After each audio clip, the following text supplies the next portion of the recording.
Assalamualaikum warahmatullahi wabarakatuh. Selamat siang semua. Baiklah, pada kesempatan kali ini kami dari kelompok 6 akan menjelaskan materi pada mata kuliah pengantar ilmu ekonomi, yaitu mengenai pendapatan nasional.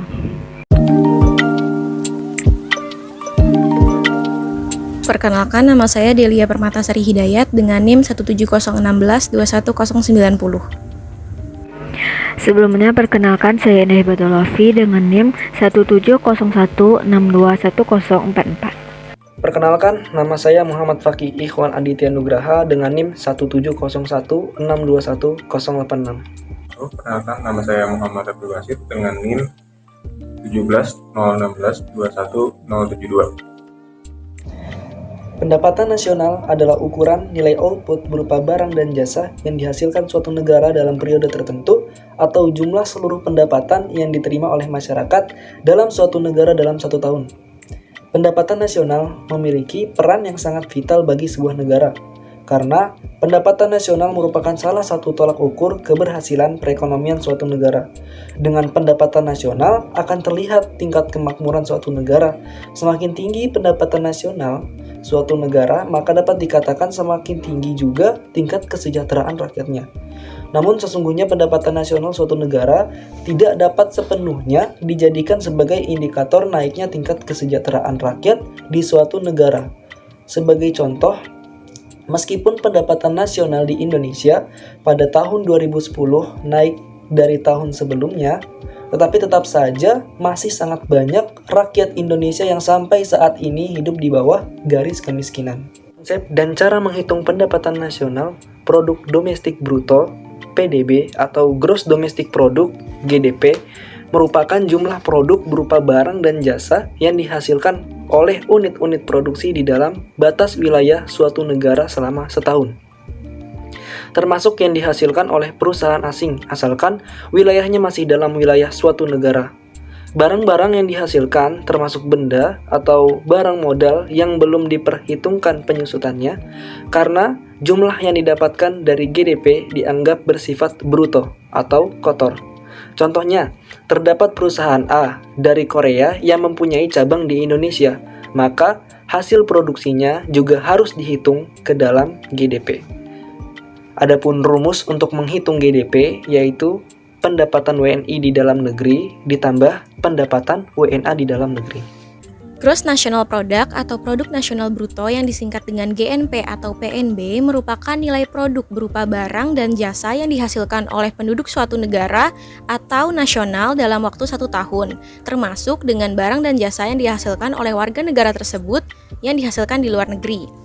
Contohnya seperti seorang pria dari Indonesia menjual pakaian di Singapura, maka hasil dari barang dan jasanya termasuk ke dalam GNP karena GNP menekankan pada aspek kewarganegaraan atau nationality.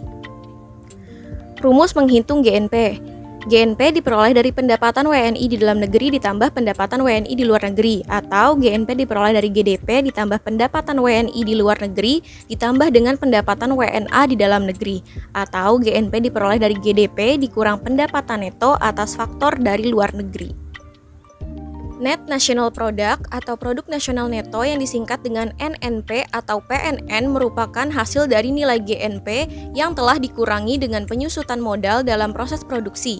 Inti dari NNP merupakan konsep pendapatan nasional yang dilihat hanya dari laba yang diperoleh, karena tujuan dari NNP adalah untuk mencari neto atau nilai bersih dari suatu produksi. NNP dihitung dengan rumus GNP dikurangi dengan penyusutan.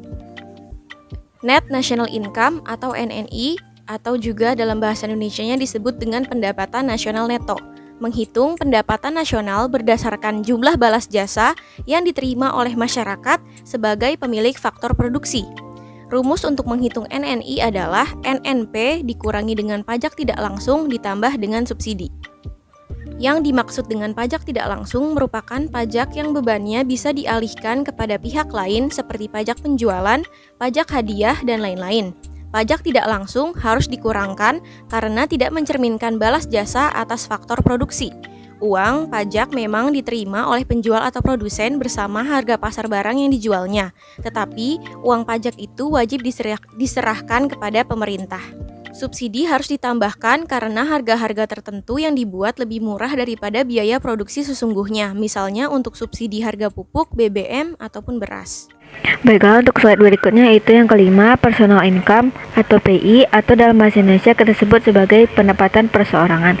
PI juga merupakan bagian dari pendapatan nasional. PI menghitung jumlah pendapatan yang diterima oleh setiap orang dalam masyarakat, tetapi harus dikurangi dengan laba yang ditahan, iuran asuransi, iuran jaminan, dan ditambah dengan pembayaran pindahan atau transfer, atau disebut dengan transfer payment. Rumus untuk menghitung PI ini adalah PI sama dengan NNI ditambah transfer payment dikurang dengan jumlah seluruh laba ditahan, iuran asuransi, iuran jaminan sosial, dan pajak perseorangan. Slide berikutnya yaitu yang keenam, disposable income atau DI, atau dalam bahasa Indonesia kita menyebutnya sebagai pendapatan yang siap dibelanjakan, yaitu pendapatan yang siap untuk dimanfaatkan untuk membeli barang dan jasa beserta tabungan yang disalurkan menjadi investasi, tapi harus dikurangi pajak langsung. Rumusnya yaitu DI sama dengan PI dikurang pajak langsung. Berikutnya kita membahas tentang perhitungan pendapatan nasional. Dalam menghitung pendapatan nasional ini kita menggunakan 3 pendekatan. Yang pertama adalah pendekatan pendapatan. Di sini kita menjumlahkan seluruh pendapatan termasuk di dalamnya upah, sewa, bunga, dan laba yang diterima oleh rumah tangga konsumsi dalam satu negara selama satu periode tertentu sebagai imbalan atas faktor-faktor produksi yang diberikan kepada perusahaan. Yang kedua adalah pendekatan produksi. Di sini kita menjumlahkan nilai seluruh produk yang dihasilkan suatu negara dari bidang industri, agraris, ekstraktif, jasa, dan niaga selama satu periode tertentu. Nilai produk yang dihitung dengan pendekatan ini adalah nilai jasa dan barang jadi, bukan barang mentah. Yang kedua adalah pendekatan produksi. Di sini kita menjumlahkan nilai seluruh produk yang dihasilkan suatu negara dari bidang industri, agraris, ekstraktif, jasa, dan niaga selama satu periode tertentu. Nilai produk yang dihitung dengan pendekatan ini adalah nilai jasa dan barang jadi, bukan barang mentah atau barang setengah jadi. Yang ketiga adalah pendekatan produksi. Di sini kita menghitung jumlah seluruh pengeluaran untuk membeli barang dan jasa yang diproduksi dalam suatu negara selama satu periode tertentu. Manfaat perhitungan pendapatan nasional.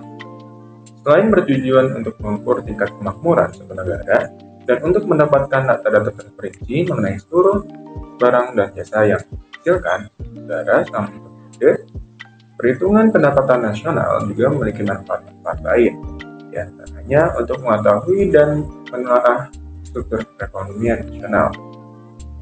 Data pendapatan nasional dapat digunakan untuk menggolongkan suatu negara industri, pertanian, atau negara jasa. Contohnya, berdasarkan perhitungan pendapatan nasional, dapat diketahui bahwa Indonesia termasuk negara pertanian atau agraris. Jepang merupakan negara industri, Singapura termasuk negara yang unggul di sektor jasa, dan sebagainya. Samping itu, data pendapatan nasional juga dapat digunakan untuk menentukan besarnya kontribusi berbagai sektor perekonomian terhadap pendapatan nasional, misalnya sektor pertanian, tambangan, industri, perdagangan, dan sebagainya. Data tersebut digunakan untuk membandingkan kemajuan perekonomian dari waktu ke waktu, membandingkan perekonomian antar negara atau daerah, dan sebagai landasan perumusan kebijakan pemerintah. Faktor yang mempengaruhi pendapatan nasional. Pertama, permintaan dan penawaran. Permintaan agregat menunjukkan hubungan antara keseluruhan permintaan terhadap barang-barang dan jasa sesuai dengan tingkat harga. Permintaan agregat adalah suatu daftar dari keseluruhan barang dan jasa yang akan dibeli oleh sektor-sektor ekonomi pada berbagai tingkat harga. Sedangkan penawaran agregat menunjukkan hubungan antara keseluruhan penawaran barang-barang dan jasa yang ditawarkan oleh perusahaan-perusahaan dengan tingkat harga tertentu. Konsumsi merupakan salah satu faktor yang mempengaruhi pendapatan nasional. Jika terjadi perubahan permintaan, penawaran agregat, maka perubahan tersebut akan menimbulkan perubahan-perubahan pada tingkat harga, tingkat pengangguran, dan tingkat kegiatan ekonomi secara keseluruhan.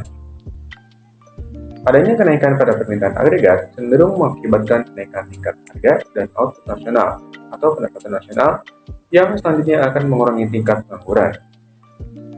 Penurunan pada tingkat penawaran agregat cenderung menaikkan harga, tapi akan menurunkan output nasional atau pendapatan nasional dan menambah pengangguran. Yang kedua adalah konsumsi dan tabungan. Konsumsi adalah pengeluaran total untuk memperoleh barang-barang dan jasa dalam suatu perekonomian dalam jangka waktu tertentu, biasanya 1 tahun. Sedangkan tabungan atau saving adalah bagian dari pendapatan yang tidak dikeluarkan untuk konsumsi. Antara konsumsi, pendapatan, dan tabungan sangat erat hubungannya. Hal ini dapat kita lihat dari pendapat Keynes yang dikenal dengan Psychological Consumption yang membahas tingkah laku masyarakat dalam konsumsi jika dihubungkan dengan pendapatan. Yang terakhir adalah investasi. Investasi atau secara lebih spesifik, investasi domestik swasta bruto adalah belanja pada barang kapital baru dan tambahan untuk persediaan. Contohnya, bangunan dan mesin baru yang dibeli perusahaan untuk menghasilkan barang dan jasa. Pengeluaran untuk investasi merupakan salah satu komponen penting dari pengeluaran. Mungkin cukup sekian pemaparan materi dari kelompok kami. Sebelumnya mohon maaf jika ada kesalahan dan kekurangan. Assalamualaikum warahmatullahi wabarakatuh.